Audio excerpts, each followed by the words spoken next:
Hey seniors, I hope everybody's doing okay. You guys are approaching the last 2 weeks or so of your high school careers. I know that can be daunting, but just know that all of your teachers are still here for you if you ever need anything.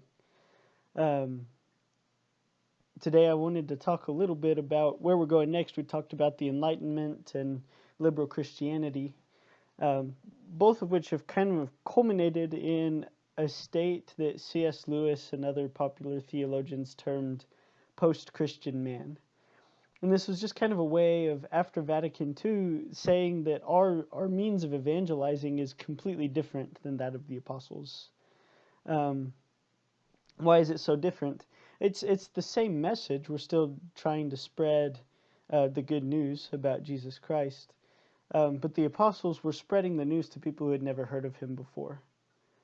Right? So there's going to be difficulties. People might think they're kind of crazy in their message, but it's also something new. There's something inspiring and something kind of shocking about the teachings and the story of the life of Jesus. Um, but how is our situation different? Well, in our world today, just about everybody knows about Jesus Christ, right? There are no more maybe there's a few places here or there somewhat isolated from the rest of humanity that have never heard about Jesus, but for the most part, everyone that you will encounter in your life already knows about this Jesus person and about Christianity. And those who are not faithful members of the church are those who have simply chosen not to follow him.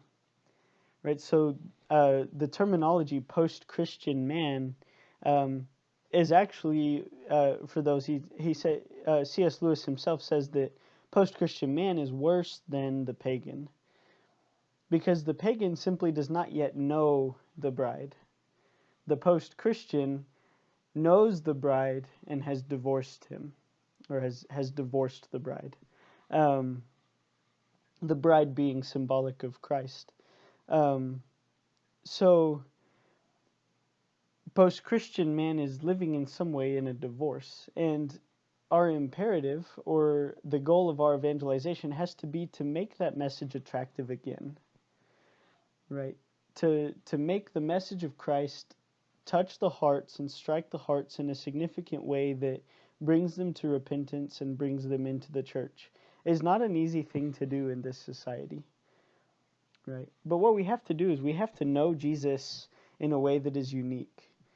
We have to come to know him and build our relationship with him so that we're not just telling people about Jesus, because that's never going to work. That's never going to help anybody, because people know. Everybody knows this is Jesus, right? But do they know Jesus? Do they have a relationship with him, right? And the only way that you can spread that is if you already have a relationship with him, right? So the way that we approach post-Christian man is by knowing the person and by introducing him to others. And there can be as many unique ways to do that as there are unique people, right? There are so many different ways that you can introduce people to the person Jesus Christ and invite them to the heavenly wedding banquet. Blessings to all of you.